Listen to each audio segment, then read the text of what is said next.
Hello everyone. Today I will explain the material about chemical bond. I hope you watch the video in a healthy and happy condition. Let's begin.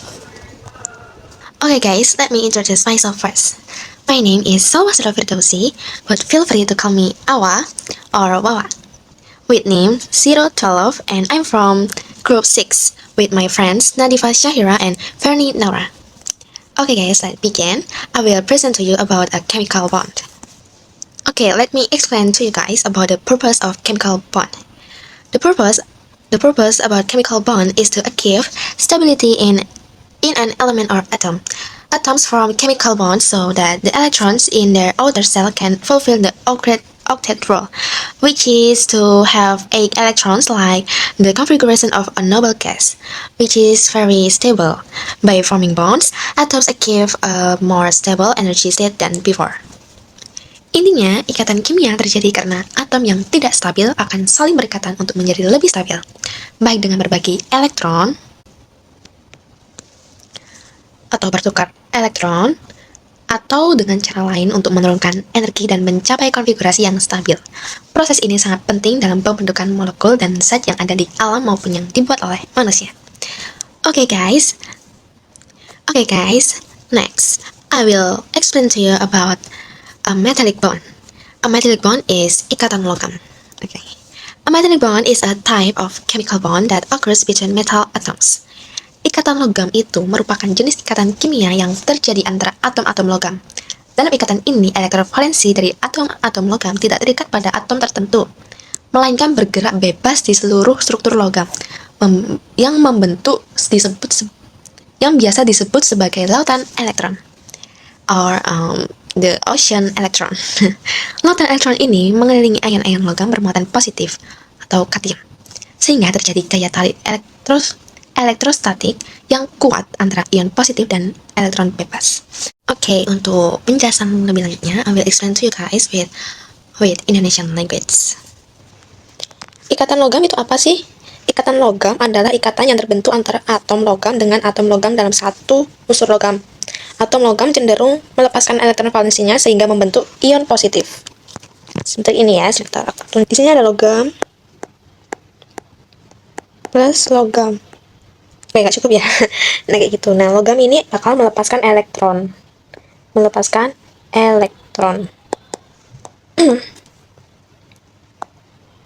Ini juga sama ya, bakal jadi kayak gini. Nah, elektron yang lepas tadi akan diubah menjadi ion positif. Ya, bukan diubah sih, tapi lebih tepatnya membentuk ion positif.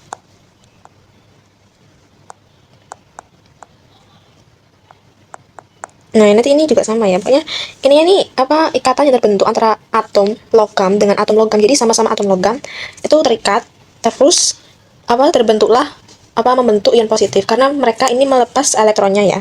Jadi mereka bakalan ngebentuk ion positif begitu. Nah, kenapa sih hal ini kok bisa terjadi? Hal ini terjadi karena adanya gaya tarik-menarik antara muatan positif dari ion-ion logam dengan muatan negatif dari elektron yang bergerak bebas. Nah, yang dimaksud bergerak bebas di sini adalah elektron valensi yang dilepas setiap atom. Aku kasih contoh ya. Contohnya itu aku ambil dari unsur Na. Unsur Na ini terdapat atom-atom Na, dan atom-atom tersebut memiliki konfigurasi elektron. Jadi, bentar, gambarin dulu ya.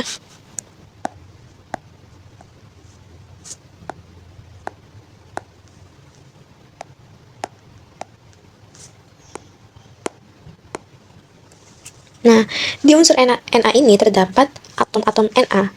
Atom-atom tersebut itu memiliki konfigurasi elektron. Dan masing-masing atom itu melepaskan elektron valensinya dengan membentuk ion positif atau Na+. Nanti jadinya tuh Na+. Sebentar ya, aku gambarin dulu. Kocak.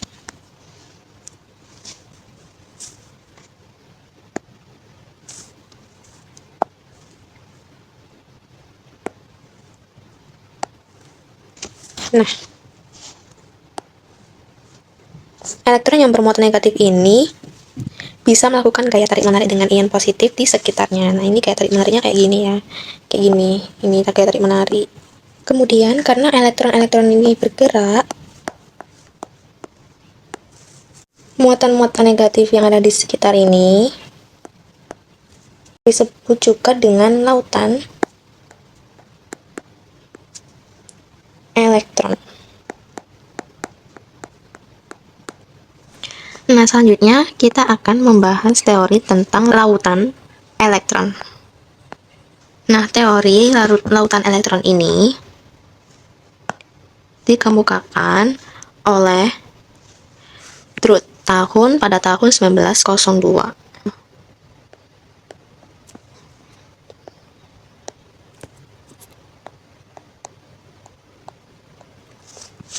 Terus disempurnakan lagi sama Lorentz pada tahun 1916.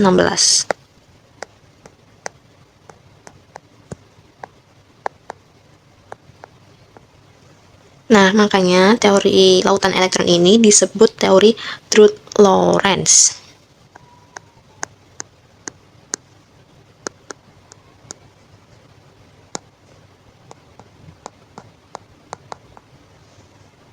Atau teori elektron bebas. Aduh, jelek banget ya tulisanku. Soalnya susah guys nulis di sini. Nah, menurut teori ini, elektron valensi logam bergerak bebas mengisi ruang-ruang di antara kisi-kisi kation logam yang bermuatan positif. Nah, misalnya kita ada contoh kation-kation positif.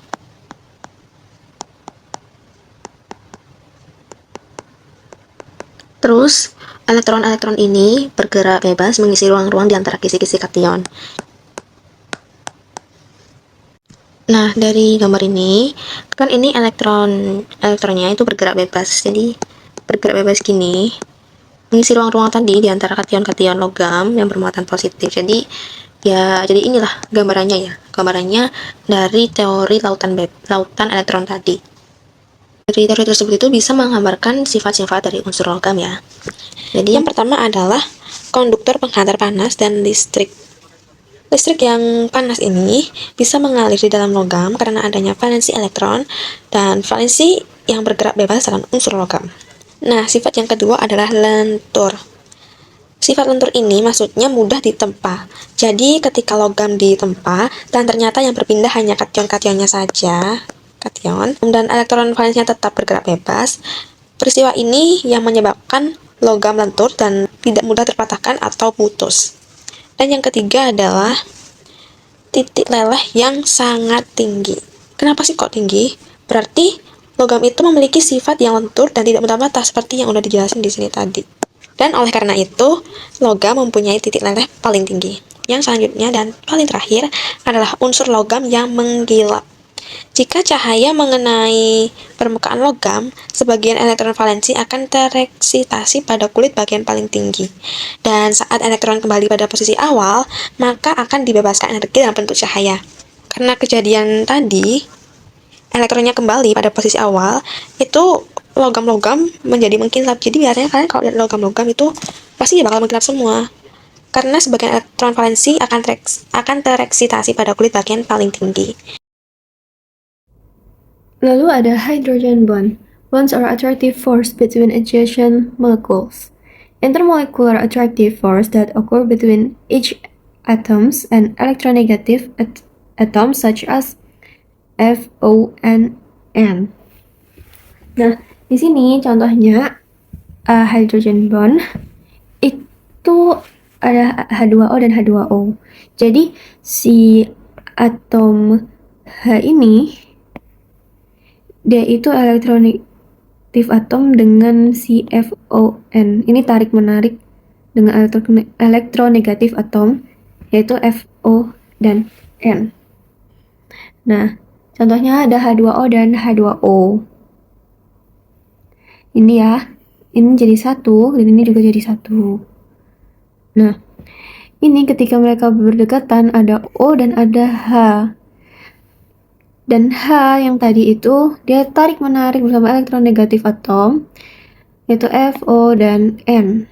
Jadi ada O, ada H, jadi mereka saling tarik-menarik. Sehingga inilah yang dinamakan hydrogen bond. Lanjut ada dari van der Waals, yaitu tentang dipole-dipole. Dipole-dipole force occurs between polar molecules where the positive end of one molecule attracts the negative end of another polar molecule. Jadi, dari van der Waals itu ada yang namanya gaya dipole-dipole. Gaya dipole-dipole ini terjadi antara molekul polar dengan molekul polar. Contohnya adalah HCl.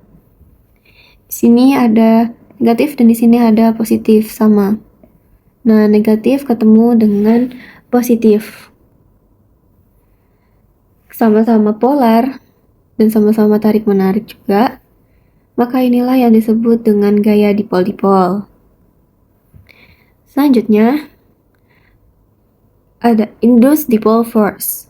Occurs when a molecule that already has a dipole influence another nonpolar molecule, creating a temporary dipole that triggers an attractive force. Jadi ini masih dari van der Waals. Itu adalah gaya dipole terinduksi atau terimbas. Di sini itu gaya tarik-menarik antara molekul polar dan molekul nonpolar. Contohnya adalah yang polar itu HCl dan yang nonpolar itu H. Nah, ini kan polar ada plus minus, sedangkan nonpolar itu enggak ada. Nah, dia ini ketika mendekati polar, dia akan ikut terikat karena memiliki elektron bergerak-gerak. Dia jadi mengikuti si polar ini. Sehingga dia yang awalnya tidak memiliki plus minus menjadi memiliki plus minus. Tapi ini hanya terimbas seperti itu. Dipole terimbas namanya. Selanjutnya masih dari van der Waals, yaitu London force. London forces are temporary attractive forces that occur between nonpolar atoms or molecules due to the formation of instantaneous dipoles caused by the random movement of electrons. Jadi yang terakhir ada London force atau gaya London, atau juga bisa dibilang dipole sesaat. Nah, ini terjadi antara molekul nonpolar dan molekul nonpolar. Nah, seperti ini contohnya. Nonpolar dengan nonpolar. Dia sama-sama gak ada kutub negatif, gak ada kutub positif. Nah, tapi kenapa kok dia bisa menjadi kutub positif dan kutub negatif? Karena molekul itu memiliki elektron itu bergerak-gerak sehingga pada suatu waktu dia itu bisa membentuk atau menyudutkan seperti itu sehingga bisa membuat sini plus dan sini min. Ini untuk yang kuat, sedangkan ini untuk yang lemah. Ini juga sama. Sehingga terjadilah seperti ini. Yaitu dipole sesaat, bisa dibilang dipole sesaat. Ionic bond. An ionic bond is a chemical bond that forms when electrons move from one atomic to another, creating positive ion or cation and negative ion or anion, which are then held together by electrostatic attraction. So this is a noble causes help us identify stable configuration. First Na with atomic number is 11, electron configuration is 2A1. Okay, Na loses its single outer electron, becoming Na+, and chlorine gains the electron, becoming Cl- with configuration 2A8. Oke, di sini aku bakal bikin satu contoh soal yang kita tuh bisa mencari dari elemen tersebut itu masuk ke yang mana, untuk gas mulia yang mana. Oke, yang pertama contohnya yaitu X, elemen X dengan nomor atom 56 dan elemen Y yang nomor atom 83. Oke, sesuai yang kita lihat di sesuai yang kita lihat di gas mulia yang tertera yang sudah aku kirimkan di atas ini. Nah, dari elemen yang X ini memiliki nomor atom 56. Sedangkan untuk gas mulia yang mendekati 56 atau bahkan tepat 56 yaitu xenon atau Xa atau xenon yaitu. Nah, berarti kita pakai Xa. Oke. Jadi noble gas is Xa itu 54. Dan karena ini 56, maka 56 kurangi 54 hasilnya 2. Jadi untuk X menjadi X2 plus. Oke, paham sampai di sini? Yuk kita lanjut di elemen Y. Sekarang kita akan menyelesaikan untuk yang ini ya. Untuk yang Y, elemen Y atau elemen Y yang bernomor atom 83. Nah, sesuai yang kita tahu, di gas mulia yang mendekati nomor 83, yang paling mendekati nomor 83 atau nomor atom 83, yaitu ya Rn atau Radon dengan nomor atom 86. Nah, yang kita tahu, elemen Y ini memiliki nomor atom 83. Jadi, untuk elemen Y bisa kita tuliskan 83 kurangi 86 hasilnya minus 3. Jadi, elemen Y adalah Y3 min. Atau maaf, kita bisa tulis. Jadi, setelah kita tahu untuk elemen X yaitu X2 plus dan bentar, saya ulang dulu. Jadi, untuk yang elemen X, jadi untuk yang elemen X yang kita tahu X2 plus dan Y3 min. Lalu, so the way to do it is by cross multiplying. So the result is final formula X3, atau kita bisa tuliskan sebentar. Kita bisa tahu kalau tanda panah guys. Pakai warna ini. Hasilnya X3 dan Y atau ini. Nah, sebentar ya guys. Dan Y sama dengan 2. Karena bisa dikali silang di antara sebentar. Saya ganti dulu untuk videonya biar kalian tidak bingung gimana kok bisa 3 dan 2. Karena kita bisa lihat dari 2 plus dan 3 min ini bisa kita kali silang. Oke? So, terima kasih.